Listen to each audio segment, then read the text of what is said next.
Hey, what's up? What's going on? It's your girl, Mary Jane. Please like, comment, subscribe to my YouTube channel. It'd be greatly appreciated from the bottom of my heart, my peace, my peoples. So let's talk about Marriage Boot Camp Reality Star, Season 9, Episode 2, Murder He Wrote. Oh, goodness. Yes, he did write some murderous lines on that paper. So anyways, but JJ was just expressing how he feels. So we start off the episode with Peter sleeping on the couch. Peter is sleeping on the couch. He ain't even sleeping in the same bedroom with his wife. And I don't know if Peter is really disturbed by the bedroom and the images in the bedroom, why he doesn't want to sleep in the bedroom, or is he not sleeping in the bedroom because he doesn't want Tyra to know that him and Amina slept in the same bedroom so he can still play the back and forth games with Tyra and Amina. Is that the case? So Amina goes to try to wake up Peter, and he absolutely disrespected her, tell her to F off, leave me alone. But we get to see Judge Toller, and I love Judge Toller. So anyways, Peter finally gets up. He wakes up. Judge Toller, she's watching all the behaviors that's going on in the house. And so Peter's outside smoking a cigar. He's there with, Javi and DeAndre, and actually Peter is smoking a cigar, acting like he's from The Godfather. He's the OG. He is the OG, and he and he is the man of the group, I guess. So he's sitting out there, and he was like, you know what? Everybody says that Amina deserve better. Our women deserve better. But you know what? You know who deserves better? We deserve better. You deserve better. It's like, Peter, you are such an ass. It's not even funny. Like, you are enjoying and loving this relationship you have between Tyra and Amina because they both allow it. They're both weak-minded, and they both feel like they can't find anybody else other than you, and you make them feel like you are God. Just like you sat out there with them guys, making them guys feel like you are God with your advice. And then we get Kayla. Kayla's over there. She's outside too, and she's talking to ASIFA, whatever her name is. She's talking to her, and she's basically saying that she doesn't really want Javi, and she wants him to move on and be happy and all this other stuff. And it's just like she feels like she wants him to find somebody else and be with somebody else. It'll be all good for her. But you never know what you have until it's gone. You think the grass is greener on the other side, and you'll find out that it's not. And Kayla's going to wish when she gets older, she has a man that worships her, loves her, and wants to be around her, spend time with her, and be there for her. But right now, she's hot in the ass, and she think her shit don't stink, and she got a little popularity from, the media, the TV show on MTV. So she feeling like she can choose whoever she wants to. But you don't stay young forever, baby. And you don't find real love all the time. So if you find somebody that loves you, want to be with you, and respect you, has not cheated on you, you need to heave to that man. But we'll see what Javi has in store. Let's see if Javi is really a good guy or not. Is he actually married to a witch or not? So we'll see. And then we got the exercise. The exercise start off with letter never sent. Basically, the exercise is letter never sent, resentment. Basically, to write a letter to your partner, but you never send the letter and they never see the letter. And Bobby is already kind of like, sounds like Astonishment, which is a 2007 movie. And basically, the guy sent the wrong letter and it destroyed his life, actually.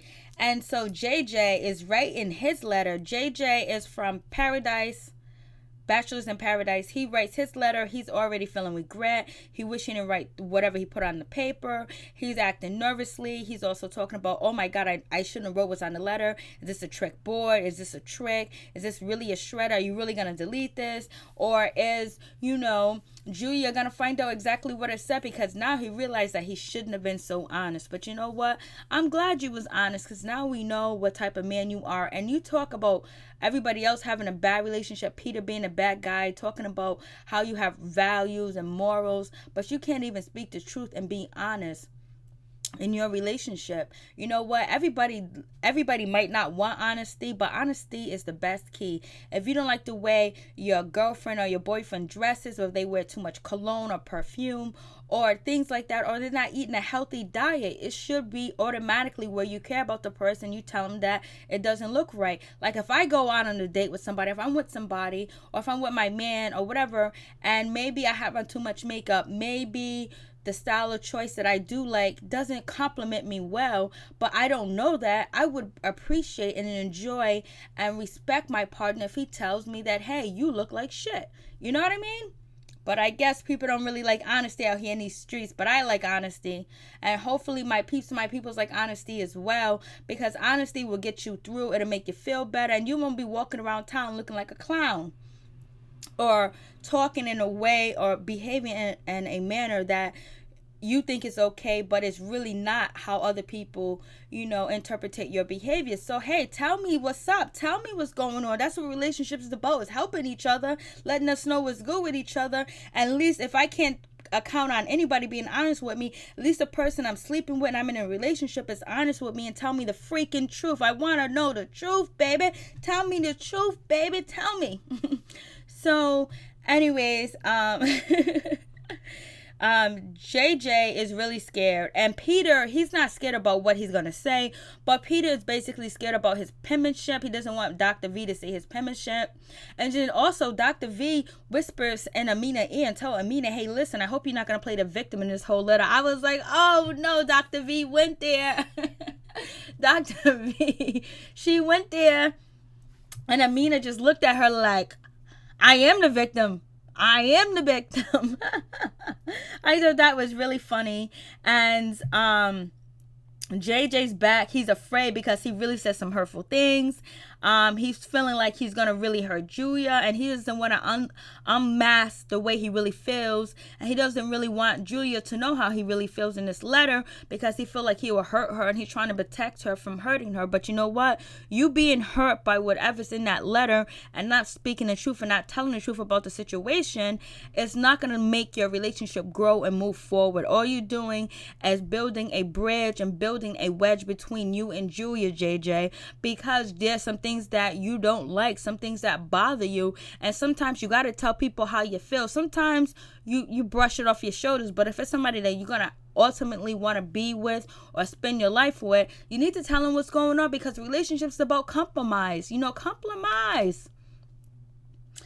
So anyways, moving on from that, Julia feels her and JJ are going to get married. Julia is talking. She feels like her and JJ are going to get married. They're going to have a great relationship. She feels like there's nowhere but up from here. But I think she's going to realize some things. After 3 months, you think you're going to get married. After 3 months, you think you know this man. After 3 months, you really think you do? When he lives in Denver, Colorado, I think, and you live in San Diego, California, how you guys really knowing each other? How you guys really have a relationship? Because long distance relationships are easy because the person's not around you. They don't got to see you when you're doing good. They don't see you when you're doing bad. They don't see you when you're sad. They don't see you when you're stressed out. They don't see the intimate details of you personally with their own eyes because they're not around. So how is that a real relationship? Miss me with that bullshit.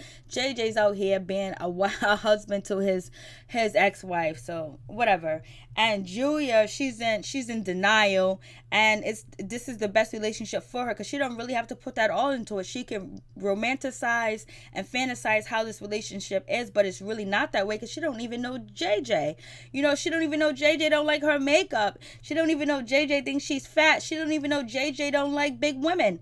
And I'm a big woman, baby. I got all the bigness going on. So let me stop. So shit was crazy. And so JJ feels that JJ is talking. So JJ goes out and he talks to Peter after writing the letter, I think, and he's telling Peter like, oh my God, I don't want to lose my freedom. I want to be able to go to a sports game. I want to be able to do this and do that without getting permission. Like, you don't got to get permission. Who gets permission to do shit? Like, you know what I'm saying? When you grown, you're an adult, you pay your bills, you take care of your business. You guys got to respect each and everyone's time. And if someone wants to spend time with their girlfriends or their boys or whatever, like, who is someone to say, no, you can't do that? Like, come on. Like, you're not dating a school. You're not dating your teachers. You're not dating your professors. You're not dating your parents. You are dating someone that you're in love with. And if you feel like you cannot go out and have a good time because your partner will be upset, does not sound like a relationship I want to be in. So, you know what I mean? Really, this, if my man, my boyfriend or whatever wants to go out and watch sports, play football, play basketball, chill out with his boys, yeah, I'm not insecure. You do what you gotta do, because you know what? I got shit to do too. When you got shit to do, you ain't worried about what everybody else around you doing, especially if you have that love and you have that respect and that trust and you ain't insecure. Come on. Like, I don't know what these people be. I don't know where they be coming from with this kind of crap. Like, come on. I'm not marrying no preacher.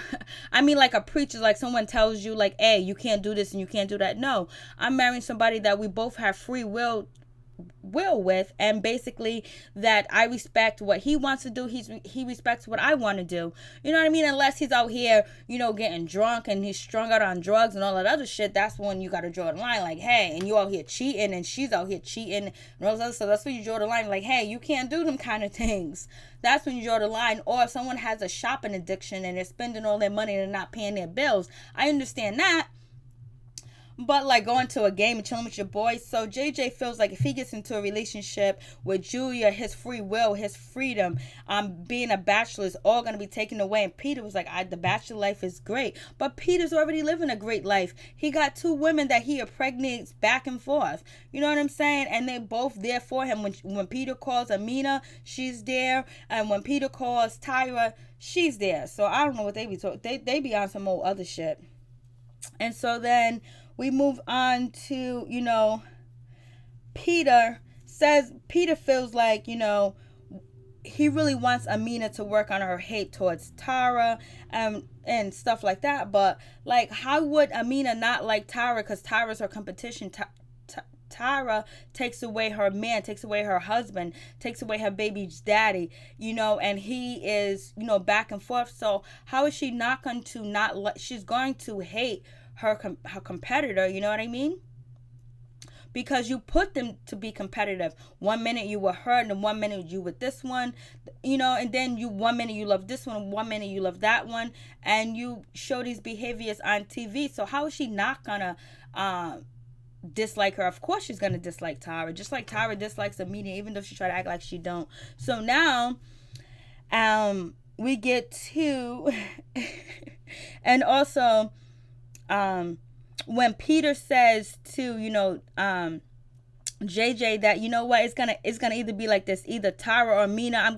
Peter says I'm gonna end up either with Tara or Amina. Why did he say Tara's name first and not his wife's name first? So that tells you there's something. That tells you something. So anyways, we get to the first exercise, but it's a fake exercise. It's supposed to be the beta and the alpha people in a relationship and relationship loss, but it's not. It's where you have to write a letter to your partner, and basically the people that get mistreated the most, or people that get taken granted the most, end up being in a hospital bed, and then the people that take advantage of them and treat them like they're really not worthy of being in a relationship with have to write a letter. And basically everybody's gonna write a letter to their partner, but so they write these letters, and JJ, he's not feeling it. He's crazy. He's feeling like, oh my God, I messed up, this and that. So basically the exercise is gonna be the exercise is pulling the plug. So basically they're going to write these letters to their partners. One partner is going to be in a hospital bed and about to pull the plug, and you have to write what you wrote in that letter. Whatever you wrote in that letter, you have to read it to your partner. So everybody gets through it. Everybody reads their letter to their partner. Some of them are overly dramatic, and JJ was one of them, because he really had a fear that Julia was going to end up finding out what he put in the letter, and he was afraid about it. So he does a big spill, and then all of a sudden Dr. V says, hey, here's your letter. So he was like, I knew it was a fake shredding machine. It did sound like it was shredding the letters and everything, but it wasn't clear, it wasn't see-through. So now we know that it was fake. So he doesn't want to read the letter to Julia, and he doesn't read the letter to Julia. Basically he reads Julia's letter to her. Oh God. He was like, and JJ feels like, oh my God, I messed up. I shouldn't have said these things in the letter, because some of the things were hateful, some of the things were mean and disparaging and all that other stuff. So he really feels like he made a mistake. And then, Peter talks to Amina, basically saying that I wish you wouldn't cry so much. I wish you didn't hate Tyra so much. And, then Megan, basically she disses, DeAndre, telling him he needs to make money, be more somebody. He ain't a nobody. And he needs to have more ambition. He needs to have this, but she ended up changing her mind and saying it was the wrong thing to do. And she ends up crying and telling him how much she does care about him and how she does appreciate him. But wealth is still important to Megan. Like I said, Megan needs to just go find her a rich man and move on. And it seems like, DeAndre's a good guy so far, but it seems like he doesn't know what's going on. He doesn't know what type of woman he's with, or maybe he was abused as a child. Maybe he was mistreated as a child and think that this is the type of behavior in a relationship you're supposed to deal with. Because if that was my people's, Megan will be exit from the situation if I had anything to do with it. But some people like them type of relationships. I'm not one of them. But if you do like them type of relationships, more power to you. Whatever makes you happy. As long as it doesn't kill you and it makes you happier, then hey, it's all good. And, Peter was like, yo, Amita, I'm tired of you crying. I'm tired of not having a conversation with you. I'm tired of you being naive. So basically, Peter's just saying, I'm tired of just walking all over you. I'm tired of just using you. I'm tired of mistreating you. And I'm tired of you letting me and allowing me to do this. Like, damn, girl, have a backbone. So basically, Peter's trying to tell Amita, have a backbone. Maybe if you had a backbone, if you stood up for yourself, I can actually respect you and treat you better. But I don't think that's going to happen because, Peter, you said you have never been faithful to any woman you ever had a relationship with. So miss me with that, Peter, as well. And so Megan basically, she was saying that DeAndre gets on her nerves. He plays a victim all the time. And he has an IQ of a 2-year-old. Ooh, isn't that wrong? Like, no, Megan, you would not be with any of my people's name. Or my peeps. No, if I had anything to say with it, because that's wrong and low down and dirty how you dog that man out on TV. And if he has any ounce of sense, if this is real and not fake, he will be running towards the border and find a woman that loves him and respects him. And then Megan, you'll find a man that will give you money, give you security, and let you walk all over him. You know what I mean? So anyway, we got Bobby. Bobby tells ASIFA that he's tired of her chasing him and he wants her to just leave him the F alone. And basically when it was on the reality TV show Sunset of Sansa, whatever, Sansa Sunset or whatever, he basically did the same thing to her as well. And she chases after him, but then he goes back to her. So he likes playing his game. He likes to have her chasing after him for some reason. It makes him feel like more of a man. And basically he knows how desperate she is for him. And it's just like when you let somebody walk all over you, they're going to continue to walk all over you because they feel like they're never going to lose you. So, Bobby says all these crazy things to, ASIFA. And he was like, I just wish I just had some time to myself. I just wish you wouldn't chase after me. I just wish you would let me go. ASIFA, she replies, like, because if I let you go, because you're always running. So I got to chase you because you're always running. Like, oh, no. And so then ASIFA, JJ, and Julia, and who else? So it's ASIFA, JJ, Julia, Bobby, and, DeAndre. They're sitting in the audience part of the segment because they already did their exercise. And, Megan is asking a question to Julia, like, oh, what was the letter about? What did he say? Because, JJ made a big deal of his letter. Then Megan finds out that JJ didn't read his letter. He didn't say anything about his letter or whatever, and he made all types of excuses. She goes over there and talks to ASIFA. ASIFA was like, oh my God, for real? He didn't read his letter? Oh, they're skipping the process, blah, blah, blah. So Megan is making a big deal out of this situation. She needs to worry about how she treats, DeAndre, and how she can become a better person and a better woman, because if she wants a better man, she has to be a better woman as well.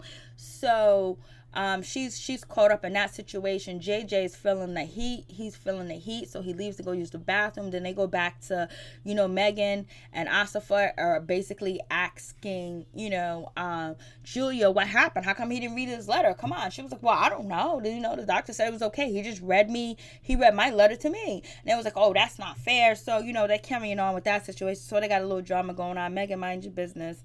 And ASIFA, don't be so easy persuaded to get in somebody else's business when you you got to worry about, when you need to be worrying about why Bobby won't marry you, won't have a baby with you, and have you chasing him around all the time. That's what you need to be worried about.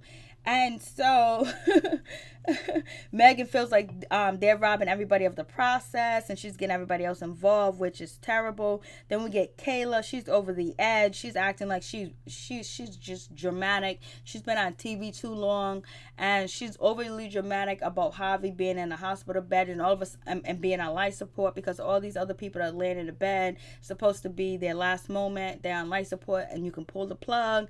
And she's all dramatic. The Dr. V has to chase her around to get her go back into the room. And so basically she's crying and she feels bad. She ends up hugging Javi and, you know, basically feeling bad for the things that she has said to him about him not being a good father, and she doesn't want any of her sons to be like him at all.